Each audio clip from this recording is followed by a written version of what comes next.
Cici loro telu. Assalamualaikum warahmatullahi wabarakatuh. Kami dari kampus 7 ingin mempresentasikan bab bank dan manajemen risiko. Perkenalkan, nama saya Fitriani Widayati. Saya Fridatul Muzamzama. Saya Dira Nolita. Saya Rahmanita Maudini.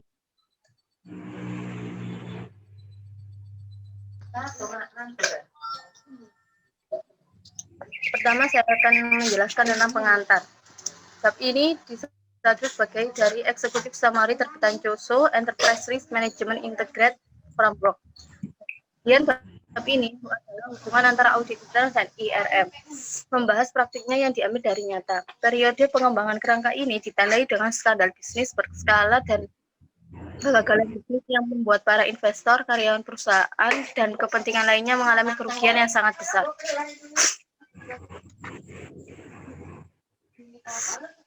Kedua, ringkasan eksekutif. Setiap entitas diharapkan memberikan nilai kepada para pemangku kepentingan. Nilai ini bisa berupa keuntungan bagi pemilik, gaji, dan imbalan lain bagi karyawan. Imbalan bagi para pemasok barang dan jasa, dan imbalan masyarakat sekitar menjadi tanggungan perusahaan berupa tanggung jawab sosial. Inilah pikiran dasar IRM. IRM meliputi hal-hal berikut ini. Menyelaraskan risk efektif dan strategi manajemen mempertimbangkan risk efektif dari entitas dalam mengevaluasi alternatif strategis. Menetapkan tujuan yang ingin dicapai sehubungan strategi tersebut. Kedua, meningkatkan keputusan-keputusan berkenaan dengan tanggapan terhadap risiko. IRM memberikan pegangan yang tegas untuk mengidentifikasi untuk memilih alternatif dalam menanggapi risiko. Ketiga, mengurangi kejutan-kejutan dan kerugian operasional dengan meningkatnya kemampuan mengidentifikasi peristiwa yang secara potensial bisa terjadi dan menyiapkan tanggapan yang diperlukan. Ketiga, event risk and opportunities. Event atau peristiwa kejadian dapat berdampak negatif, positif, atau kedua-duanya. Event yang berdampak negatif merupakan risiko yang akan menghalangi terciptanya nilai, mengikis atau menggerus nilai yang ada. Event yang terdampak positif atau negatif merupakan peluang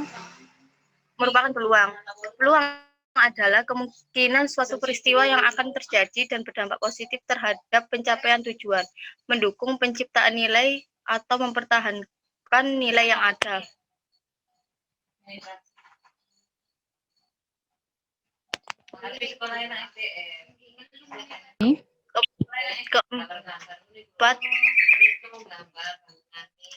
Keempat yaitu hubungan audit dan komponen, yakni hubungan antara apa yang diupayakan suatu entitas dengan komponen IRM atau hal apa saja yang diperlukan untuk mencapai tujuan tersebut. Terdapat 4 tujuan, yaitu 1. Strategik, 2. Operation, 3. Reporting, 4. Compliance.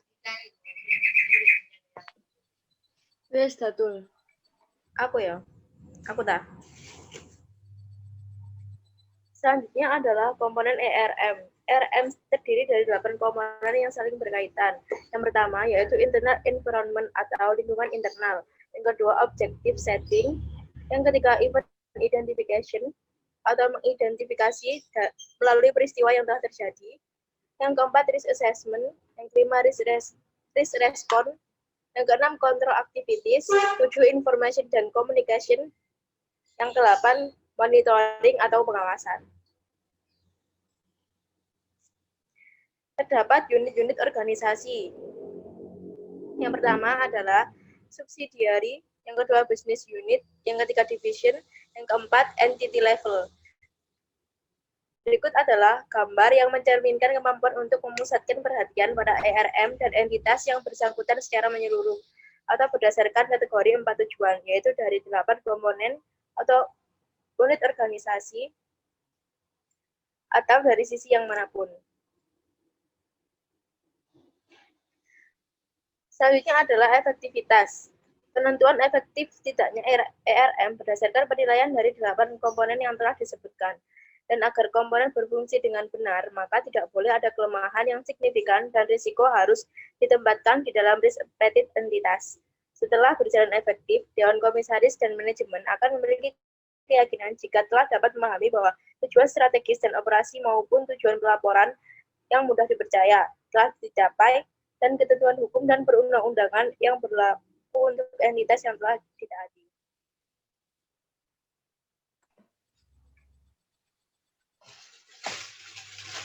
Keterbatasan ERM. Sebagai tambahan atas faktor-faktor yang telah dibahas, keterbatasan merupakan kenyataan karena pertimbangan manusia, human judgment, dalam membuat keputusan bisa salah atau keliru. Keputusan manajemen risiko dan penentuan sistem dan prosedur pengendalian harus mempertimbangkan nilai cost dan benefits. Peran dan tanggung jawab setiap orang dalam entitas berhak mempunyai tanggung jawab tertentu dalam ERM. Direktur utama pada akhirnya yang bertanggung jawab sebagai pemilik ERM. Para manajer mendukung falsafah ERM, mendorong ketaatan terhadap risk appetite, dan mengelola risiko dalam wilayah tanggung jawab mereka sejalan dengan risk tolerance.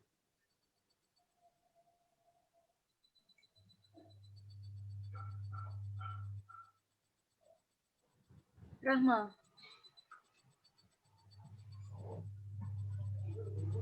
Potensi benturan kepentingan antara ERM dan audit internal.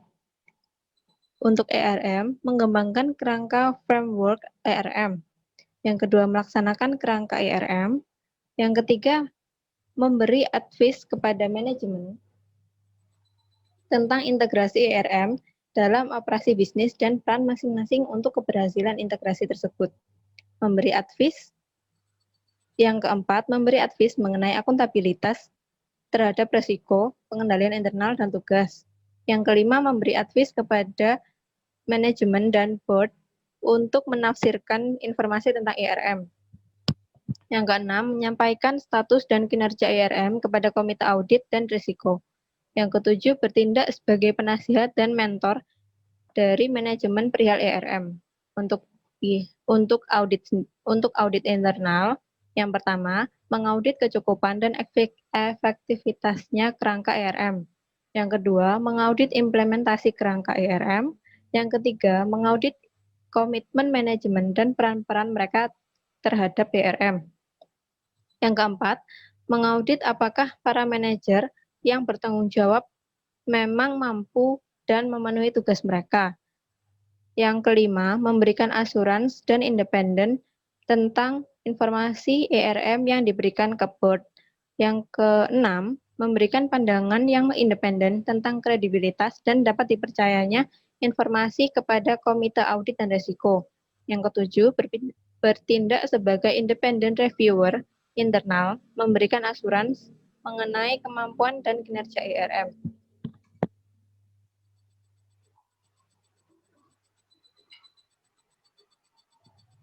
Definisi dari ERM. ERM adalah proses yang dibuat oleh direksi atau dewan komisaris, manajemen, dan personalia lain yang diterapkan sebagai bagian dari penetapan strategi dan berlaku di seluruh lingkungan perusahaan. Dirancang untuk mengidentifikasi peristiwa yang berpotensi terjadi dan dapat mempengaruhi entitas dan mengelola resiko agar masih dalam batas-batas risk appetite atau memberikan keyakinan yang memadai tentang tercapainya tujuan-tujuan entitas. Aja di mute, Kira.